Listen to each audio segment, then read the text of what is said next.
Hello guys, good morning. तपाईँलाई थाहा नै छ कि अहिले के नेपालमा चलिरहेछ भनेर।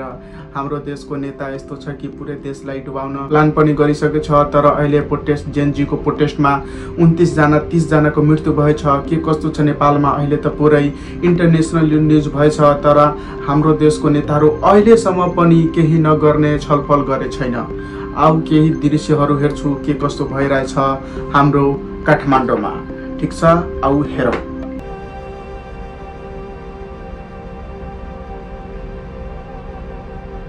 यो हाम्रो त्यो संसद भवन छ नि, त्यतिको यो दृश्य हो। हाम्रो पुरै संसद भवनलाई घेरेर राखेछ जेनजीको प्रोटेक्सनले। अब हेरौँ, प्रोटेस्ट यस्तो भएछ कि पुरै देशमा हाहाकार भइसकेछ।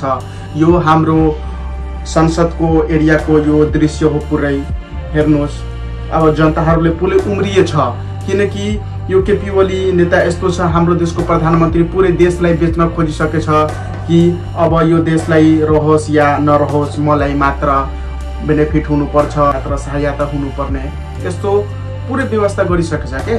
तर अहिले जेनजीको प्रोटेस्टले धेरै हाहाकार गरेछ नेपालमा। अहिले पुरै संसद भवनलाई घेरेको छ के, पुरै गेटलाई तोड्न खोजेको छ। पुरै कतिजना लाखौँ मान्छे अहिले प्रोटेस्टमा उत्रेछ। यो हेर्नु, बानेश्वरको दृश्य, पुरै रास्ता ब्लक गरेछ, बाटो के पुरै बाटोलाई ब्लक गरेछ।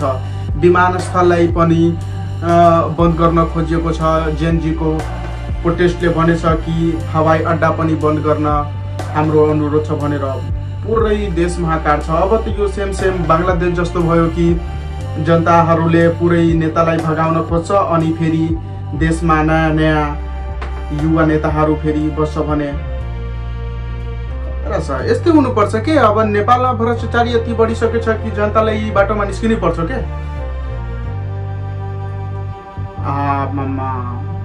गोली बारुद ढुङ्गा के प्रहार भइरहेछ हेर्नुहोस्। पुरै जनता पनि उम्रिएको छ, अनि पुलिस पनि एकदम ड्याम चलाउँदैछ त्यो आफ्नो।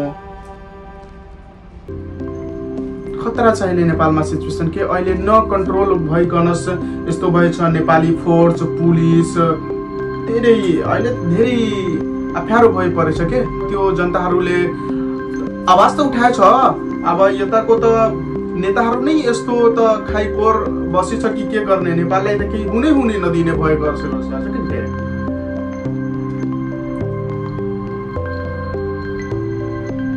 पुरै अप्ठ्यारो भएछ। कतिजना दिन सिधै बाटोहरू मर्यो कि क्या हो, सिधै गोली हानिरहेछ पुलिसहरूले के। धेरै अप्ठ्यारो छ नेपालमा अहिले। सोसियल मिडिया त मात्र नाम हो के, तर यो नेताहरू आफ्नो करप्सन छुपाउनको लागि यस्तो गरिरहेछ। जेनजीको प्रोटेक्सन यो त ऐतिहासिक भयो के। यति त साला राजा फाल्नमा पनि लागेको थियो न। साला 29 जनाको मृत्यु भयो यता।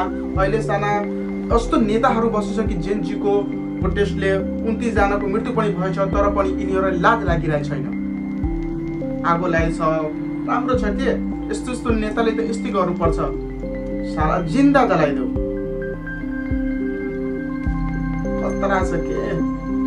कहिले पुलिस उमिर्छ, कहिले जनता उमिर्छ। गजब भएछ। तर आफन्त भएछ, आफन्त।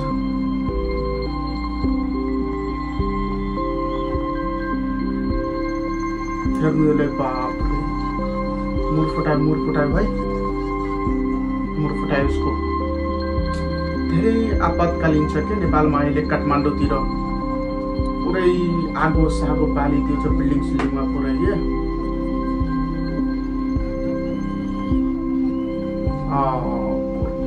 लाखौँ मान्छे छ के त, लाखौँ केही गर्न नसकिने अहिले यस्तो अवस्था छ नेपालमा। नेपालको जनताहरू उम्रिन्छ भने पुरै नेताहरूलाई देश छोडेर भाग्नै पर्छ। सेम बङ्गलादेशको हालत। यो सबै नेताहरूले चोरिसकेछ नेपाललाई के। नेपाल त पुरै दलाल भइसकेछ, दलाल। पुरै नेताहरू दलाल छ।